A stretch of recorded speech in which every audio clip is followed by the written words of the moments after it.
3 o'clock has come and gone. And the Toronto Raptors underwhelm everybody. All the reports we've heard leading up to the deadline, the Raptors can sway the trade deadline. They're the big domino to fall. And the biggest thing coming out of Raptor camp is they reacquire Jakob Poeltl from the San Antonio Spurs. If you watched the video last night, you'll saw my reaction to watching newest Raptor Jakob Poeltl defend the Raptors, and it was painful to watch. Now, could that be an outlier? Sure. And is he what the Raptors have needed? A 7-footer? Sure. But what happened to the whole Gary Trent, Fred VanVleet, and the biggest one, OG? This is why I watch these trade deadline things happen, and I'm like, wake me up when something actually happens. Because all we've all heard for weeks and months is, this team is interested. All these teams are kicking tires. Memphis, and New Orleans are going to battle it out for OG because neither of them want the other team to get it. And he's still a Raptor. I don't know what Messiah and Bobby saw. I've tried to back up this regime for quite a while. But I don't know what to say after this. Extremely underwhelming. And even the Jakob Poeltl trade is a head scratcher. Let's break that down. The Raptors do get Poeltl, who is an unrestricted free agent at the end of the season, as is Fred VanVleet and Gary Trent Jr. And the Raptors give up Khem Birch to match salaries. And they give up next year's first. Now, when I initially saw the deal, I'm like, okay, if it's lottery protected, then I understand it, because then down the road it could end up being like a second-round pick, and then it's not a big deal if we keep making the playoffs and all that stuff. Or if we keep missing the playoffs. Then the reports come out this morning that it's only top 6 protected. God forbid the Raptors miss the playoffs next year and get the 7th overall pick. They will lose that pick. And, hey, let's say they come 5th last next year, and that pick gets moved to the following year. It's still top 6 protected. And if it goes to the following year, it is still top 6 protected. And that's it. So if the Raptors make the play-in once, hell, if they make the play-in next year, play-in for what? Well, if you make it next year, you lose your first-round pick. And you lose a second-round pick for this upcoming season, and the 2025 second-round pick would have zero protection on those. Which, seeing the way second-round picks were thrown around today, doesn't really bother me, I guess. I don't know how to feel. Well, I definitely feel underwhelmed. And confused to all hell on where this team is headed. Are they retooling? Well, probably not. Because if they were, they would have pulled the Brooklyn Nets and shedded their team. Or at least, like I said it yesterday, I'm like, they got to at least trade OG. Like all the smoke and mirrors we've been hearing, all the stuff. He hasn't played in a while. I don't know if it's because they want to get him healthy for a trade or whatever the case may be. And it doesn't happen. And I'll be real with you, Raptor fans. This team ain't tanking. They're too talented to tank. They've added Jakob Poeltl. They've added a need to get marginally better. So they ain't tanking. They don't have extra picks. I don't know where they're at. Sure, Yak fills a need. Great. Obviously, him probably liking it in Toronto and having good teammates around and Pascal and all that stuff. Sure, he could come back next year and sign a contract. Good for him. But where does this lead the Raptors' future? Where does this lead? Where is this next stage to get this team to a championship? Because in the end, that's what you want. In the end, that's why we watch sports. In the end, that's why you build teams, is to get a championship. So what does this deadline do for that? Well, nothing. I'll be blatantly honest, it does nothing for you when it comes to that. Now, sure, I get it. The Raptors can wait till the off season, and they could trade a Kyle Lowry, a Fred VanVleet in a sign-in trade. They could re-sign Fred VanVleet. They could. I don't know if they can do the same for Gary, sign and trade. Either way, they can move. Gary's a free agent. You could sign him up, right? OG still has another full season. Obviously, he's with the Raptors for this half season and then next year as well. So if you're going to move him, maybe in the off season's the time. I get that. But how many times over and over and over and over again have we heard, oh, this draft is a really good draft, a very deep draft, this and that, and the Raptors were sitting, comfortably in that 5th spot for a little bit there, and we're like, man, they probably can't go much lower than this. Then they maybe, could they get 4? I can't remember if they were in 6th and they can get 5, if they get 5, or if they're in 5th and they can get 4. Something in those lines. And we're like, you know what, that's okay. It gives you decent enough odds to move up in the draft. We've seen the percentages about possibly getting a top 2 pick or a top 4 pick, right? It's not bad.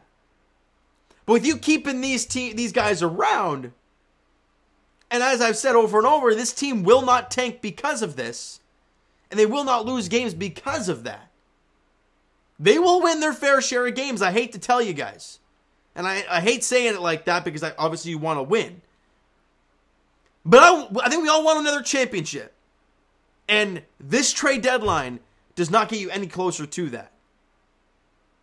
Now, Woj tweeted out saying something along the lines of they've learned, the value of their assets. And I'm like, can't do anything now till the offseason, Woj. I get that. But 2 of your guys, you're sign and trade with Fred, possibly. Gary could be gone. OG, sure, you can make that move. But is the value going to be a little bit less considering you don't have him for 2 playoff runs? You have him for 1? It's possible. So I'm very shocked that the Raptors didn't make any moves. But as the days went on, got closer and closer to the deadline. And then obviously we heard last night, or a couple days ago, we saw Kyrie Irving getting traded. And then we start seeing, obviously, Durant getting moved. And I'm like, well, we heard about Brooklyn wanting a point guard. And, well, with them trading all these guys away, they clearly don't want to buy a Fred VanVleet. So there goes that out of the question. Then with the Phoenix getting, Kevin Durant, we're like, well, they don't have any assets now to acquire Fred VanVleet. So was that a problem? It could have been. But if I'm looking at the Raptors specifically, they got marginally better. Marginally. Yes, sure, having Yak at the 5, sure, it's going to be okay. But who's coming off your bench now? That was my thought going into yesterday's. Who's coming off your bench? Sure, Yak starting at the 5, great. Who's starting your 4? Well, that's probably Pascal. And then you have at the 3, when healthy, OG, right? And then you have, what about Scotty and Fred? Okay, they're great. What about Gary? The dude's played well enough to start. He should be starting. Well, is OG coming off the bench? Probably, obviously not. Is Scotty? No. Is Fred? No. Pascal? Obviously not. Is Yak coming off the bench? I don't think you'd give up a top 6 protected first-round pick for next year for a guy that's going to be coming off your bench. So I'm really confused as to what direction this team is headed. We thought it was very evident, right? With the team struggling the way they were in the month of, November or December, or both. And we saw the record plummeting, and they were starting to get into that, 7 games under 500, getting into the bottom 5 or 6 teams in the league, and the Gary rumors start, the Fred rumors start, the OG rumors start, and we're like, all right, it's time to retool, get young guys, get draft picks, build through the draft, because that's where this team is successful in the sense of building great players. DeMar, Vince, you can't say Kyle or Kawhi because they were both traded here. Pascal, Yak, All these guys were drafted by the Toronto Raptors. They're key players in the franchise. This is not a free agent destination. The Raptors can't just go out there and say, we want this all-star, we want that superstar. Thank you very much. They can't do that. They're not that type of organization. They'd probably be willing to do it, but they can't. It's not like you're in LA. You're not a Lakers. You're not a, I don't want to say Clippers. Well, I guess I could say Clippers, LA, I guess. You're not a New York. It's not going to happen. So you build through the draft. You build and develop your guys. You build that relationship like they did with DeMar. And he didn't want to leave anywhere. So what does this mean? I'm just speaking random mumbo jumbo at this point because I have no idea what's happening here. You trade Poeltl, you could possibly trade your first round pick and miss the playoffs next year. It's a possibility. If you come 7th, that's a top 10 pick you traded away for Yak. And that tells me that Masai and Bobby see this as a patch up and this team is a playoff team. Because you would have tried to get it lottery protected if you thought otherwise. The fact that you're saying it's a top 6 tells me they feel much better about the Toronto Raptors than us as fans. Obviously, they know the team a lot better than we do, but the on-court product and all the numbers, they see them too. I'm going to leave you guys with that. I don't know what else to say. I like having Yak. It fills a hole. Great. Does it help this team? Yeah, sure. Is this team a play? We don't want to play in the play-in. Let's be honest here. So if you're going to buy, you buy. If you're going to tank, you're going to tank. If you're going to trade a key guy for young assets and draft picks, you do it. Let's not sit in the middle and patch one hole and leave it. It's like you have a massive hole. I'm going to leave it with this. It's like a massive hole in like a water pipe, right? And you're like, instead of me calling a plumber, getting this damn thing fixed, let me slap a piece of duct tape on it. Or let me slap a piece of scotch tape on it and see if it works. It may work for a bit, but over time, I don't think it will. And it probably won't. So you might have to call that plumber and get her going. Will the plumber show up in the offseason for the Raptors and clean house? Maybe. But I don't know at this point. For right now, and for the final, 20-odd games of the season, the Raptors are basically going to look no different than they have through the first, 56 games. So you know what, guys? That's going to do it for this one. If you enjoyed the video and are as confused as I am, smack that like button. Do appreciate it. Hit the subscribe button if you guys not already. Comment down below your thoughts on the video. Your thoughts on, the Yak trade and the trade deadline altogether. Comment down below, guys. Go nuts. Twitter link is down below, so follow up, send me a DM to that great stuff. The Instagram link is down there as well. Discord link, if you want to talk about the trade deadline, the link is in the description for that.